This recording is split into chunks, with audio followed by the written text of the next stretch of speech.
Right. You're one of the OGs in passive data collection, if I'm being honest. So where does it all go after this? I guess there's this progression that's really exciting me, which is, can we unify the devices that are all around us that are increasingly smart just to raise our own awareness of how things are going?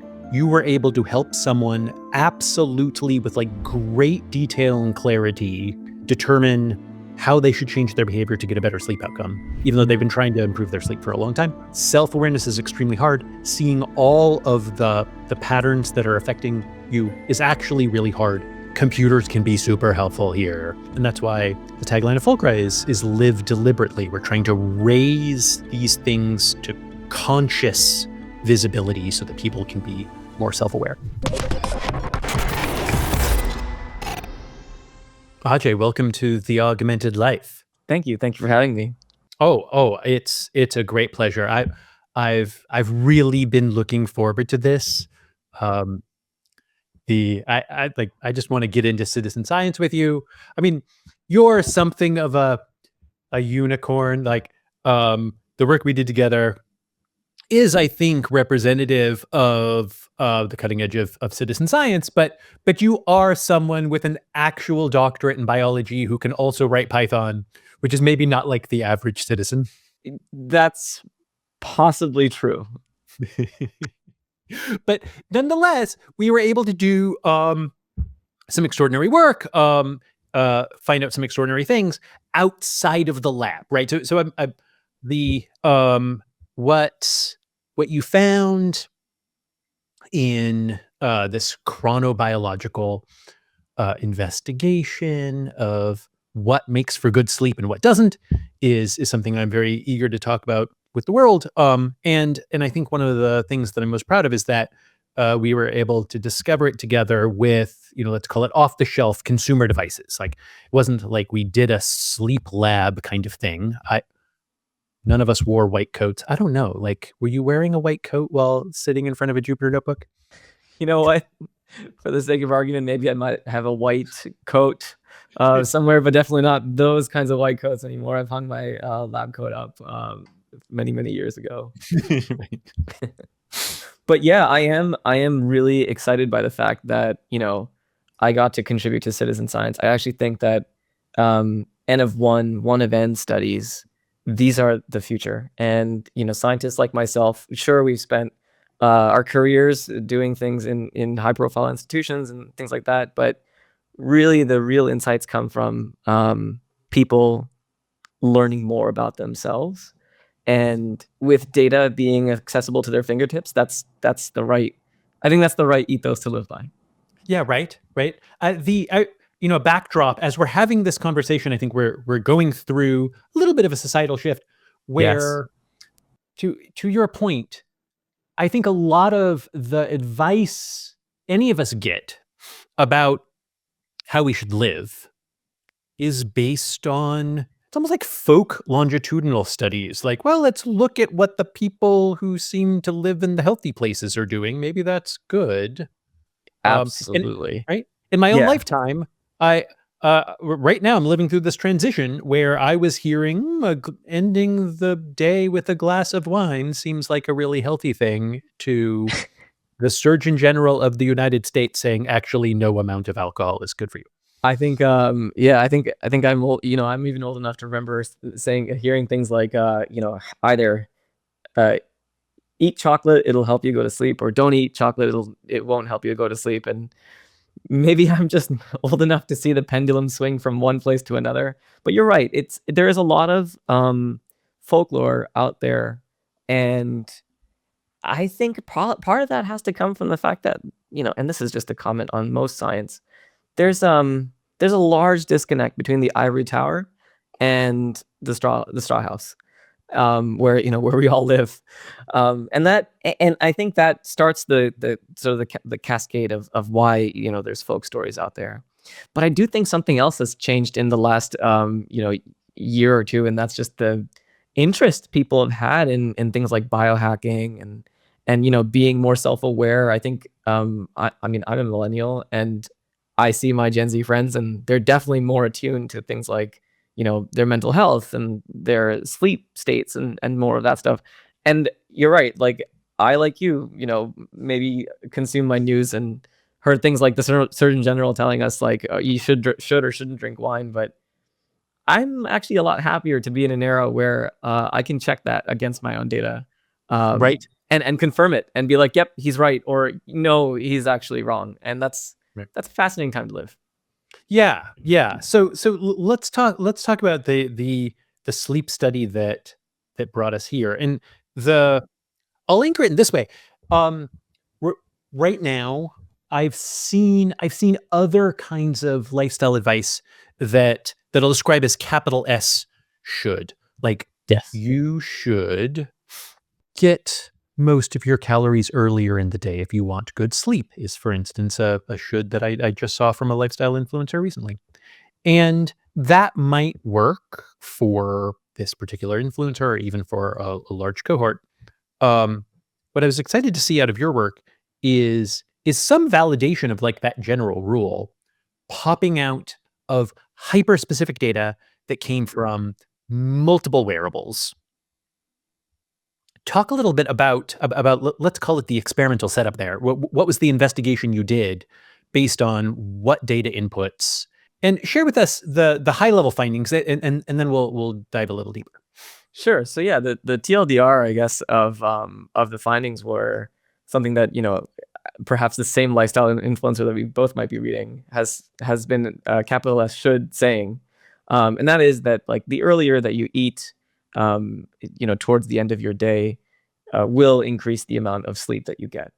And I think to give you an idea of the setup that was used to get to that point, what I had done is I'd drawn off of nearly 6 months worth of an individual's data using their, Aura ring, using their Apple Watch, using their continuous blood glucose monitor, and combined all of those data sources at a 1 second interval, so a real high temporal time resolution, to get a really good sense of how individual spikes in this person's glucose and individual changes in this person's sleep length, sleep quality Mhm. actually result in a change in his sleep. Right. Now, what brought us here, I'm going to talk about just almost like a theory I had as an entrepreneur, which is that the working medium of almost all of the world's data scientists is computational notebooks. They're extremely handy. There's a reason why that tool keeps popping up in every work group that's trying to do practical data science. Um, but getting data out of an Oura ring, an Apple Watch, an Oh 8 my sleep God. bed, a CGM, and getting it into a computational notebook was just, I thought, too hard. So here we are. I agree. So actually, this is funny. A good part of my scientific career and sort of the last jobs that I've worked in has been a commentary on just how bad it is to have data that's siloed. And actually, one of the reasons I wanted to come and work with you guys was simply because I espouse entrepreneur, right? I espouse the fact that unsiloing data to do analysis is of paramount importance, because if you can do that, then you can get access to your own data and do insights. And honestly, like as someone that I can write Python, I'm a scientist, and sure, I'm a bit of a tinkerer. I like to read through documentation and maybe even hack a few devices here and there. It's not accessible for the most majority people, and that's wrong. That I think tools like the one that Fulcra is developing will facilitate that shift, and it's a good thing for society to have that. Right, right. Well, it was a delight to just see what happened as we gave this a whirl. My co-founders and I were thinking, let's just solve for connectivity. Let's just make this a nice experience where you can draw all of this data into a notebook, and see if it's useful. See if it helps. Um, and then seeing it in your hands and seeing how data drawn from devices that have nothing to do with sleep tracking had everything to do with the causality of getting a good night's rest Yes. was Um, honestly, it was like a relief and a delight to behold.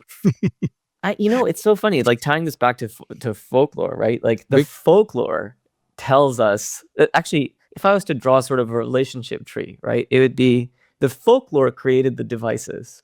And the devices necessitated having a platform to unsilo the data from those devices. And then the insights that come out of it, that just validates the folklore or invalidates it.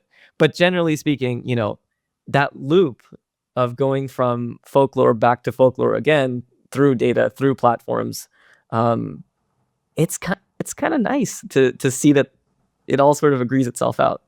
Yeah, right? Yeah. Oh man, I do love those kind of stories. And so let me ask you about another. So the what brought you to the finding that a good night's sleep really was influenced by the really was the timing Of of the last glucose meal. spikes, right? Yeah.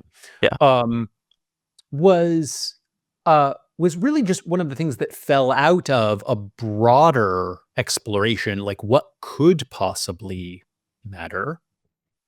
And when I was looking at the results of your first classifier, I was amused that another thing that seemed correlated with getting a great night's sleep was a storm outside, was like wind speed, right? Oh yeah. I mean, yeah. So to give the broader sort of take on it, like I did not, even my background in science is not chronobiology, right? Like I'm a cancer researcher. Um, so for me coming into this, I actually didn't really have an idea of what data to look for, what to be opinionated about. I had zero opinion. And the reason looking back, I think it was nice is because, yeah, I put on my data scientist hat and I said, hey, you know what? I have no idea what's going to help this particular person get more sleep. Let's just let's just boil the ocean. Let's just see what happens. And boiling the ocean was easy. It was, running API calls, which is sure it might be a bit, a bit out of touch maybe for some, but increasingly that's becoming easier too. Um, and yeah, it was surprising that wind speed came out as like one of the top anomalies that resulted in uh, uh, better sleep. And I think that has to do, and that kind of led to just a bunch of questions and answers that we asked this particular person, like, hey, like, do you sleep with your window open? And I thought what was really fascinating from that is it also created just a bunch of like funny, one-off questions that you wouldn't expect someone to ask through data, right? Like, hey, the data thinks that you might be sleeping with your window open, and that's a good thing. Or hey, actually, maybe you should turn down like whatever audio that's outside your house, so that you could get better sleep. I think those kinds of conversations that come through data are really enlightening and really funny. And also they tell you a lot about like the things that you just didn't consider. Right. Yes, that's exactly what I saw. Like it was so neat seeing those correlations become conversation starters. Like, Yes. yeah, So what? Let me ask you, like, of all the data points that did fall out, what were some of the things that you were like, ah, man, I really wish the number of meetings I had, or the number of meetings I had with this particular user really shook out on their sleep habits. I'm glad you asked about that because um I think that it's really hard to see your own patterns, fascinatingly. So being able to do this open-ended exploration, let's just absorb all kinds of random things, all the obvious biometrics, but how about also everything that can be inferred from your calendar? How about drawing in the weather? Because if yeah, right, if you're streaming in your location history, then historical weather can be derived. Let's just absorb everything and take a look. And the Yeah, looking specifically at calendar influences on sleep and now, applying the lens to me, I, um it was, like, humbling to see the correspondence between the timing of the last meeting of the day and deep sleep that I get. So it was not. Um, I can work very intensively. I can work long and hard, and sleep well. Um, and as a hacker, I want to believe that I can work late and sleep well. And the fact is, that's just wrong. Um, if I want to sleep well, I need to apply at least a meeting cutoff. I can still think about work. I can probably do some writing. The like super engaging meetings, it turns out, will keep me up, and I need to impose a deadline. You know, I think there's something fascinating there. Just thinking about, and again, this is before a time that we had all these devices, but I remember, back in college, uh, staying up till 4 a.m. was productive for me. And now staying up till 4 a.m. is a death sentence for the next day. And I need to get up earlier to work. And I think a lot of people feel that way too. They go from being night owls to being, morning birds, or whatever the term is. But like it'd be fascinating to just catch that in data as well. Oh my God, you were so right. And it's one of the things that I find compelling about N=1 kind of citizen science. Yeah. Because if you're caught in the land of shoulds, if you're like, I should eat this, I should live this way, because statistically, this is what has worked for the largest members of, the largest percentage of the cohort that was, studied in the peer-reviewed paper that led to this result. You'll miss the fact that you're not the same person as you were in the past. So not only is an N=1 experiment important in order to understand what works for you, but also to understand what works for you in your 40s versus what worked for you in your 30s. I too feel very confident that a younger version of me sometimes literally performed better.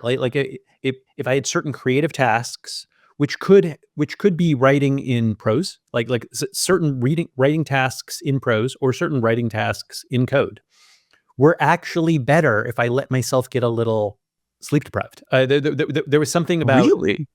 yeah. So what I think was happening was, like, I was self-censoring, right? So my ordinary mode was, yeah, like self-censoring, and if I stay up until 4, it's like I got a little bit less. I would hold myself back a little bit less, and sometimes that was actually a good thing.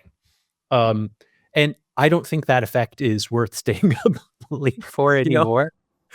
I'm a Yeah. bit of a a Twitter geek. And you just gave me a fascinating idea. I mean, what if we started doing leak code, but we also had your sleep tracking as sort of a qualifier to your performance? Yeah, right. Oh my God, that would just, Fun. I think that would open up the interview field a lot better than.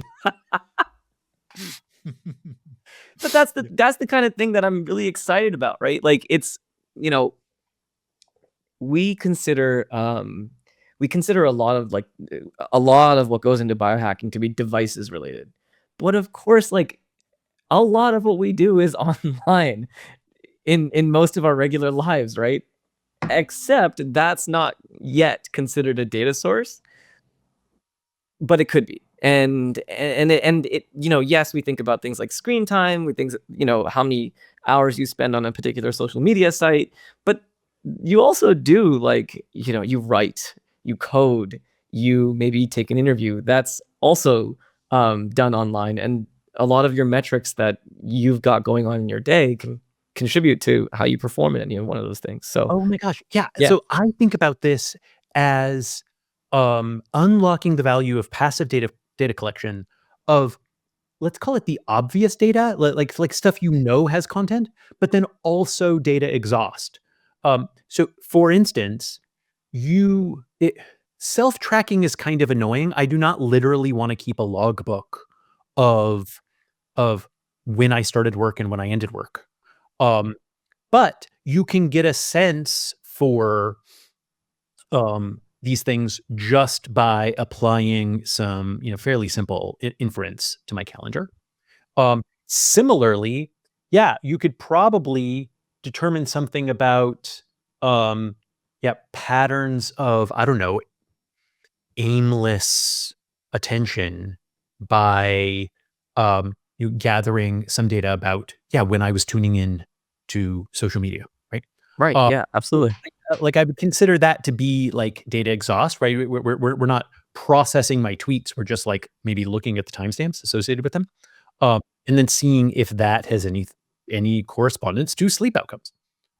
I think there's a lot of potential there, actually, in crossing these data streams to give up a full picture of someone's life without requiring everyone to turn into a, Samuel Pepys level diarist, right? Which is Yeah, just I think that would be like that's kind of a future view that I'd like to see.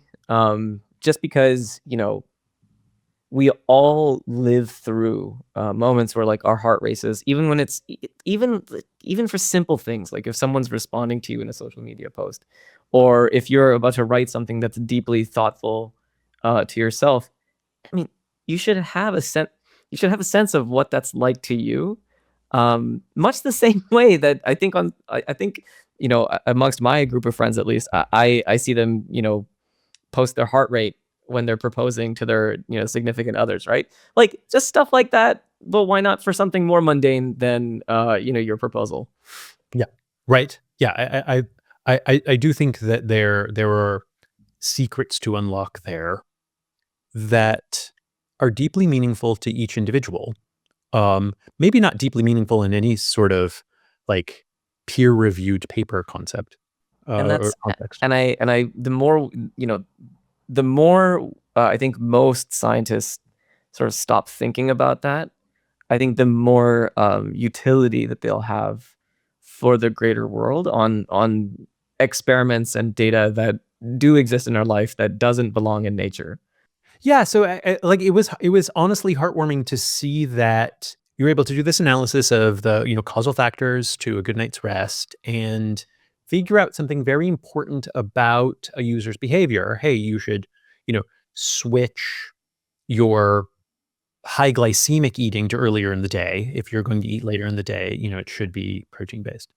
Um, but that came about mostly with passive monitoring, right? Like mostly it came from the CGM data, so it did not require someone to like keep a careful logbook.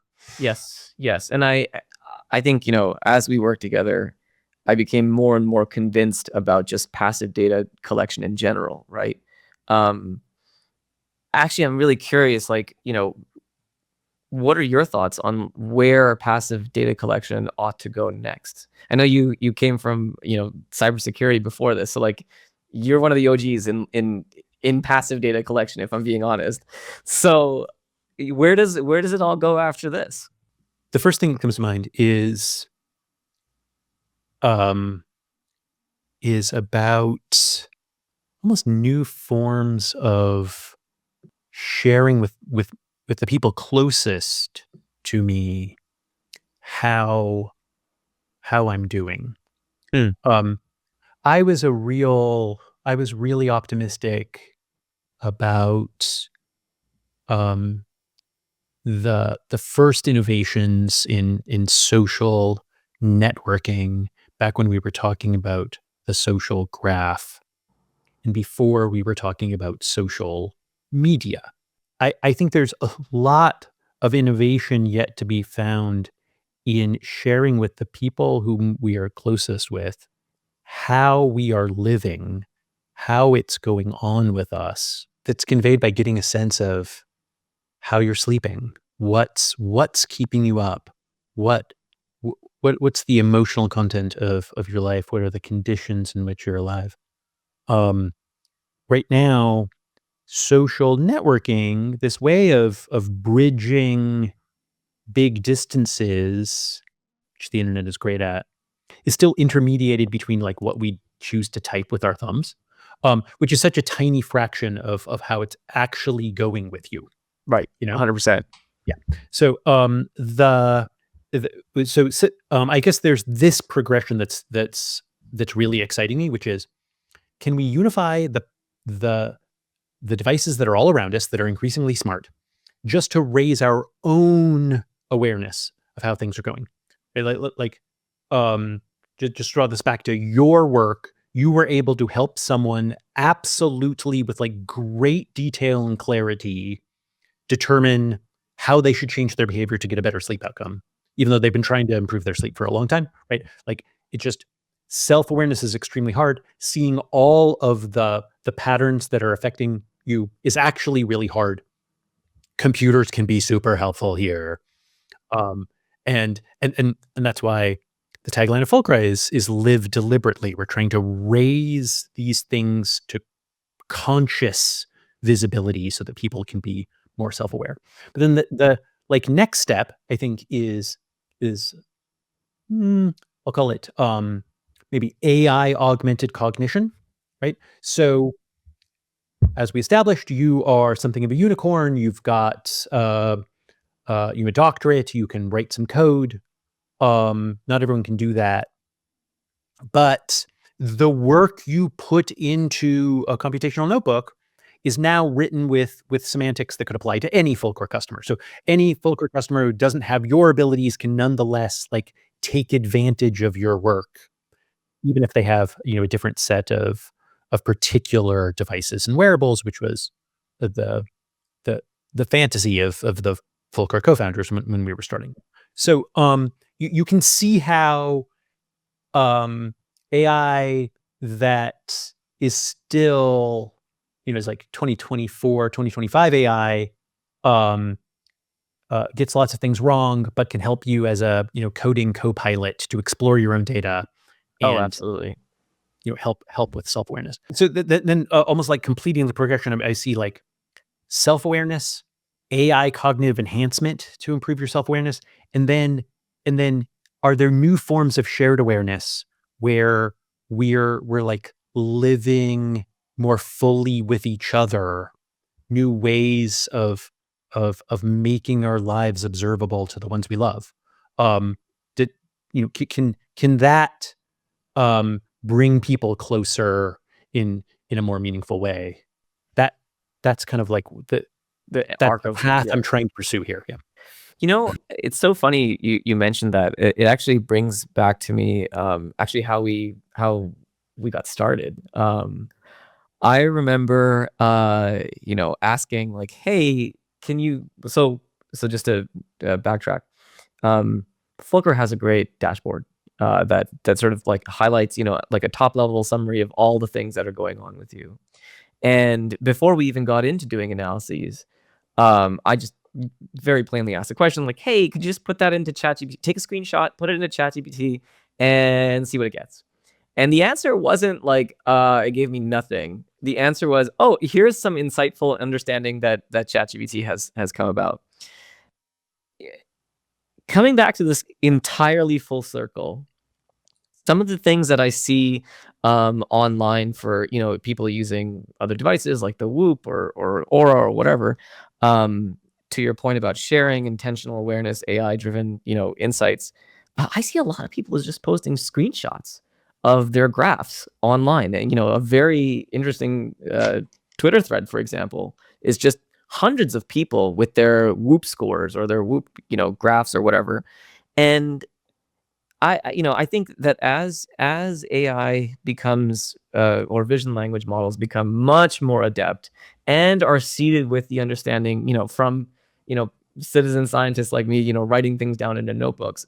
I think that the direction of AI will head into one place where that understanding of what to look for from people like me, plus the visual, cognition from vision researchers, will come to a point where you can just either upload a graph, share it with one of your family or friends, and get some insight out of it. But then that puts the onus on UI and UX designers to say, hey, build a dashboard that gets my intention out there better than it's ever done before. So there's like three separate things that are just sort of coming together. I think over Yeah. time will result in like making sharing a lot easier than it's ever done before, without the need of having to do citizen data science. Right. You're reminding me of a social phenomenon I've noticed in my own life, which is because I have certain areas of expertise, Mm, people will come to me asking for advice. And I give advice really in two different flavors. If you're asking me about something that I'm that I genuinely have quite a bit of knowledge about, and I don't really know you that well, I will answer your question by trying to give you a sense of your options, right? Like, um, you know, uh, let's pick something trivial. So uh, you want to, cook a delicious meal that requires tomato sauce. I'm glad you talked to me about tomato sauce. I've got opinions, right? I want you to know that Pomi chopped tomatoes in a carton are pretty good. You should consider the 28-ounce can of Cento, um, and maybe also in the can domain, you've got Bianco di Napoli. Um, I can tell you about this because of the taste tests and experiences I've had in cooking my own tomato dishes. But if I know you very well, Um, I won't give you a host of options. What I'll try to do is reduce your cognitive burden by telling you of the one thing you Yep. should look at, right? Yep. Um, Absolutely. yeah. And that is the progression I think that we can see in AI, where foundation models that are trained on the world are going to be good at telling you your options. But if they also have access to learn more about specifically you, they can give you that one perfect recommendation. And that's a prize worth striving for. 100%. Yep. 100%. Cool. Yeah. By the way, if you're low sodium, Pomi is the Is that right? right choice. Yeah. I think you might have named like 3 options that I was just like, I'm not sure. I think I only know Rouse, if I'm being honest. But that's fair. Hey, look, all language models start in one domain, then they move. Anyways, We talked about, let's say, the major takeaways of trying to find, like, what are the big inputs into sleep for one very particular person. um Timing, eating stood out, some environmental conditions stood out, but was there wh- where where would you like to see enrichment in terms of instrumentation? Like, you can only find what you've measured, right? yes, I would actually take that onto 2 axes. Yeah. I'd say the first is, to your point, what other devices would you want to have to better enrich the data set? That's one way to go about it. But I think the other is, and what intentional behaviors do you want to try to do causality, which is like, I did this and this happened and I measured it through these 6 devices. That's the kind of I think hope I wanted to get to. And so to start with devices, like, I think more than glucose monitoring, uh your gut health is pretty important. um and I've done a little bit of research into this area just because others have asked me about it. But outside of, like, stool monitoring, which is, something you could probably install in your toilet, um, there really isn't much from the passive data collection side of view for what you put into your mouth. Even though there are a number of ways that you could record what's going into your mouth, even as small as like a little, implant on your teeth or something like that, or maybe even something simpler than that. I'm not really sure, but I, I'm almost at a loss because, of course you can monitor your glucose. Of course you can monitor, um, you know, you know, through that what you ate, but you're not really monitoring what came out, how it made you feel, and that's a little bit of a loss. And then the other one that I think is kind of a miss is, um, and maybe this is coming out next year with Apple, who knows? But like your electrical impedance, so that's your sweat. How Yes, sweaty did right. you feel when you did something or whatever it is that you did? There's no real sweat monitor like Mhm. it's electrical impedance. It's just like how much voltage comes out onto the device after you've perspired, right? I wonder if there's something common to both of those forms of instrumentation, which is like, and I'll go in reverse order. So certainly people have been trying to build like galvanic skin response monitoring into devices. But I bet you it's just not interesting enough on its own. So there's been like the blocker has actually been that that's a great data point, but not in a silo, only when it's viewed in the context of other things. Similarly, the now consumers have multiple ways of trying to measure their gut microbiome. There's several startups there, but I feel like they're all struggle to give you recommendations that aren't variations on the heuristic that diversity is better, right? Um, and so imagine what we could do if we had a large number of people with longitudinal data about their gut microbiome, along with things like how they're sleeping, and then qualitative measures like how they're feeling. What one of the things that I've been doing with my Fulcra data store, just sort of experimentally, it has been, polling myself about how I'm feeling. And I've come to think of it as almost like a AI training labeling exercise where I'm adding this very difficult to measure label, which is about my emotional state or some other thing that's happening purely internally as a marker on top of the the the time series being generated by the Oura Ring and the Apple Watch and the other things in my life, so that future me can identify some of these signatures in the passive collection that actually correspond with the active collection, so then I don't necessarily have to do the labeling forever. I think that's entirely spot on. Like to your first point, yeah, and I think like just from a founder to founder sort of perspective, right?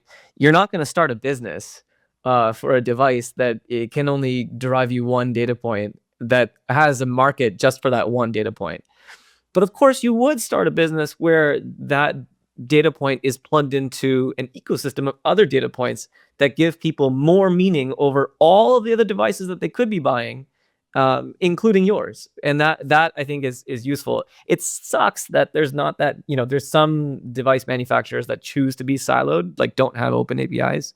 But that I think the market will shake that out. And then to your second point about like it being labeling data, yeah, that'd be cool. Like, one of the hardest things in any AI exercise is just how do I deal with all this unsupervised data? And with time series data, let's be honest, it's not very feature rich on its own. It's, of course, there's a lot of spikes and you can derive a lot of features that way, but it's not as dense, let's just say, as like spatial temporal data, for example, right? So I agree with you completely. The other point, aside from devices, I think the thing that I really would want to have seen in the future is just more intentional exercises. Um, for example, I see people coming out with slow release caffeine tablets as a way to like hack your sleep. I see things like, obviously there's tons of medication that people take, also can be useful to use as like an intentional marker of like, hey, this is my life before I took medication. This is my life after I took medication. Those kinds of things, or maybe intentional behaviors like I went to the gym more often after this date. What changed versus the day before? Versus the period Absolutely. Yeah. before. So like Yeah. those kinds of intentional behaviors, I think would have been cool to explore. And I think Right. people will just do it anyways once they have a handle on their data. Yeah. I have this little hack actually. Like I'm faintly curious about um future possible insights from um like how often and exactly when I shower. And I'm not really going to track all of my showering. I simply step on the scale after I get out of the shower really consistently. So, that's just this little practice that's actually making one measurement into two measurements. So, so and then if you set up, kind of atomic habit style, a chain of habits, right? So I'm going to do certain things before I shower or after, then you can hang a bunch of measurement off of just one really easy to track thing. Yeah, I mean, that I agree. Like, I I think it'd be kinda cool, I I like to think of, like, what else you could track, um, from the single player and the multiplayer lens. So single player, like, what you did on your medication, like I just said, or, social interaction, sports, that kind of thing. Like, or even things like if you're a digital nomad, like a few people I know, what locations on Earth are better for you for your sleep? Because of course, light is a huge part of, how much sleep you get. And maybe there's some, cultural or genetic variations there, but who knows? But then on the multiplayer side, like, how do your stats compare to somebody else's? Is there biocompatibility between you and like your date? Stuff like that. Like I think there's a future there, based on like intentional, non-intentional behaviors, and then all through like passive monitoring that you could just collect, share, and then compare. Ooh, Yeah. yeah. I am not the first person to recognize. So I have two different kinds of meditation practice. Well, I've experimented with all kinds of different meditation, I'd classify meditations as like absorptive states that I pursue versus like more um, open awareness kind of states. These feel totally different. Um, and I'm not the first person to recognize that practice in one direction or the other sometimes gets marked by an aura ring as a nap. I'm like very much not napping, Right. and it would be so useful if like those of us who have experienced this could somehow like collaborate with Aura and be like, no, you know, can you find something about us as a group that would help you differentiate this meditative state Oh yeah. from a nap, right? That'd Oh, be so that cool. and I think that data exists. It's just a matter of, can it be shared? Are people willing to share it amongst each other, or to a citizen data scientist or an AI model, for example, and then really drill into the data and find the nuance there that exists. Clearly, it exists because you're not Yes, sleeping. exactly. Yes. That'd be fascinating. Right? Like, if you can differentiate, to get really sort of Buddhist nerdy for a second, if you can differentiate between deep sleep and REM sleep, you should be able to differentiate between shamatha and vipassana, right? I'm That sure. this should be Yeah. achievable. Yeah. Fair. Well, thanks for getting into some of these details with me. Before we go, what's next for you as an investigator of reality and also as an entrepreneur? Oh yeah. I think I am really fascinated on the role, and again, this is just I can't never take off my science, my lab coat. I Right. can, I can't metaphysically The take it off. virtual lab coat. That's right. Um, Look, I think there's a great deal associated with medication that people are taking today, and it to me it serves as like the greatest experiment of all, where one of n of one people are changing their habits en masse worldwide, owing to a certain obesity altering medication, as an example. Yeah, and I think that, like most drugs that I've either created or have worked on in my past, most drugs do more than what the label says they do. And I think we owe it I think people owe it to themselves and owe it to each other to expose that data, the changes that are happening to them, and then make some insights based off of that. So just to give you like a very like non-hand wavy sort of answer, like I really think Ozempic, for example, is going to change the musculoskeletal health of majority of women above the age of 50, because 1 in 2 women get hip fractures when they're above the age of 50 because of osteoporosis. And one of the major ways that you get a hip fracture is because you slip and fall, because you don't know your own strength. I usually think of it as like, when you pick up a phone, I mean, we don't do this anymore, but like when you pick up a phone handle, it's either way heavier or way lighter than you thought it was. And when you pick it up, you're like, whoa, and then you can hurt yourself. Same thing goes with people stepping off their stairs thinking that they weigh one thing, but they actually weigh another thing. And the weight is changing for a lot of Americans really rapidly. I think there was a graph that showed like obesity is actually going down. I really think there's a lot of data there that is worth exploring, that people would be really interested in seeing more about, and leveraging platforms like Fulcra to get that insights available. I think is kind of a call to arms for me. Right. And we hear anecdotally that like this whole category of GLP-1 receptor agonists seem to have like other effects, right, than the prescribed for effect. And those aren't necessarily clinical results. So for instance, if you're taking one of these and you find yourself drinking less, that's not a thing you measure in the lab with a blood test. It's a behavioral shift. It's the kind of thing that you might want to actually draw upon consumer devices to measure. Like, I wonder what other behavior changes 1 million people are going to be experiencing, each one thinking it's only happening to him or her, but actually, whoa, could be happening to everybody.